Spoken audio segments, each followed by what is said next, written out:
भगवते सां सदाशिवाय। श्री नर्मदा पातु माम। आस्थावान सज्जनों, हिंदू धर्म के अनुसार वर्ष का दूसरा माह है वैशाख मास।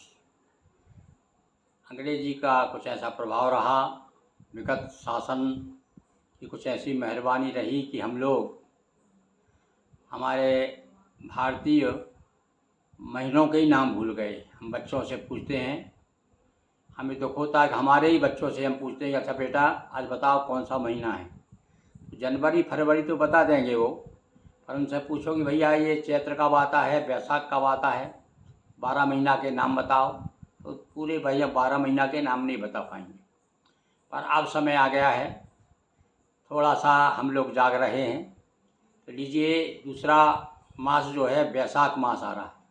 अभी चैत्र माह में सारे देश ने रामनवमी मनाई, हनुमान जयंती मनाई और 9 दिन भगवती दुर्गा की उपासना की। पूरा चैत्र का माह है धर्म में डूबा रहा। इसी प्रकार से वैशाख मास की भी बड़ी महिमा बताई गई है। स्कंद पुराण में एक श्लोक आता है, वैशाख को माधव मास भी कहा जाता है। जैसे इसको चैत्र को मधुमास कहा है। नौमी भोमवार मधुमासा, तुलसीदास जी ने चैत्र को मधुमास कहा है और इसका नाम है माधव मास। तो देखिए, स्कंद पुराण में हमारे विशेष तिथियां, मासों का और व्रतों का सबकी महिमा और किस प्रकार से कौन सा व्रत करना चाहिए, प्रदोष कब है, चतुर्थी कब है, एकादशी क्या महिमा है, गंगा सप्तमी का क्या महिमा है। तो ये वैशाख का माह जो इस बार हम लोगों के और विशेष रूप से महत्व का है, क्योंकि शुरू हो जाता है हमारे बड़े बड़े जितने भी महापुरुष हैं और अवतार हैं, 2-2, 3-3, 4 अवतार हुए हैं वैशाख के मास में, और 2-2, 3-3, 4-4 महापुरुषों के अवतरण दिवस हैं।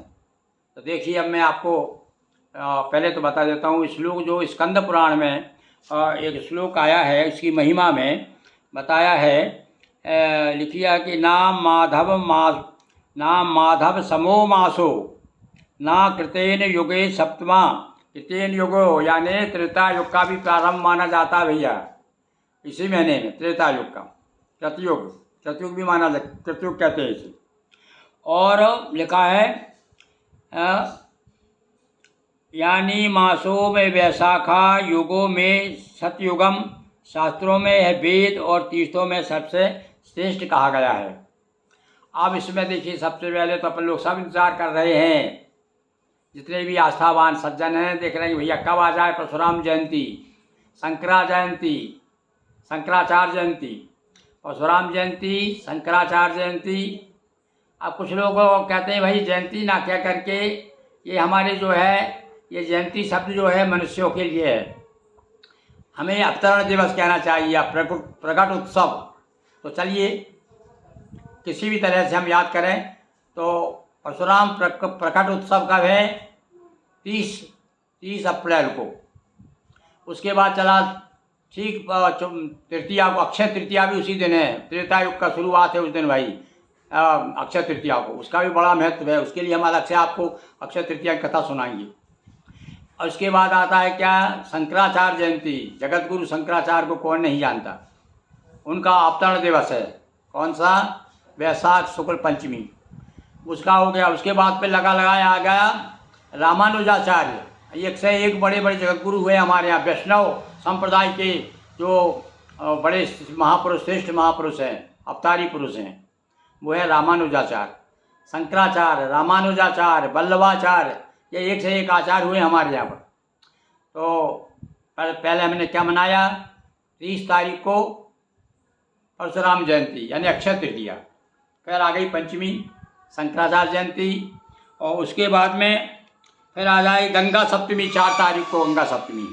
गंगा सप्तमी को ऐसा मान्यता है, पुराणों में कहा है कि स्वयं गंगा जी अपने पाप धोने के लिए नर्मदा जी में आती, नर्मदा जी में स्नान करने आती, स्वयं मिलन होता है गंगा जी का और नर्मदा जी का। गंगा सप्तमी की वो कथा भी आपको स्कंद पुराण के अनुसार सुनाएंगे। इसके बाद में 6 तारीख को देखिए अब फिर अवतार आ गया, एक अवतरण दिवस हो गया। अभी अभी हमने रामनवमी मनाई है, अब ये दूसरी नवमी आ गई, कौन सी? जानकी नवमी। ये जानकी नवमी आ गई साहब। तो 6 मई को वैशाख शुक्ल नवमी, यानी 6 मई को जानकी नवमी। और इसके बाद देखिए 11 मई को क्या है? नरसिंह भगवान का अवतार हुआ, उनका अवतरण दिवस है।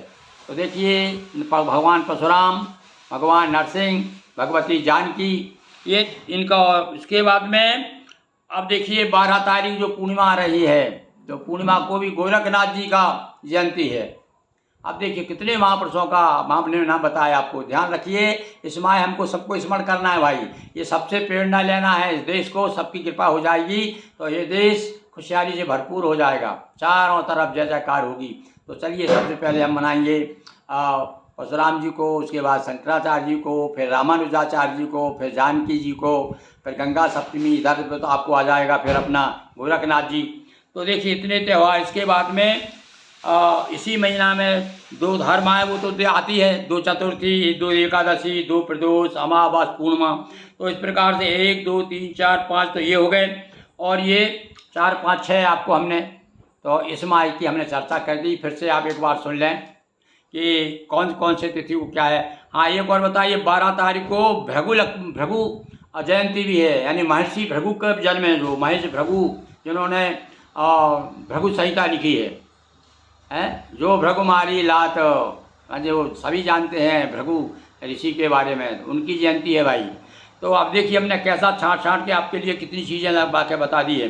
तो इस प्रकार से आप पूरा माह वैशाख का जो है, और अब वैशाख के महीने में करना क्या है हमको, उसके लिए मैं स्कंद पुराण क्या कहता है वो कथा हम आपको दूसरे एपिसोड में जल्दी ही तैयार करके बताएंगे। आज हमने बता दिया कि ये माह में वैशाख मास के व्रत और त्यौहार और जयंतियाँ ये कौन कौन सी हैं, ये हमने आज आपको चर्चा इसमें कर ली। फिर से हम एक बार सुना देते हैं आपको कि 30 अप्रैल को परशुराम जयंती, 2 को शंकराचार्य जयंती, 4 को गंगा सप्तमी भैया, 3 और 4 दोनों को मना सकते हैं।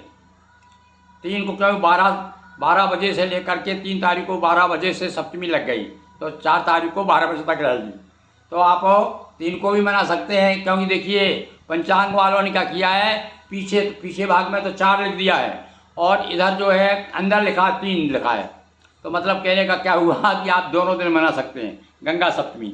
और 6 तारीख को भगवती जानकी की नवमी मनाएंगे अपन भाई। प्रकट भवानी सब सुख कहानी, महारानी जगदम्बा जानकी जी का गायन करेंगे।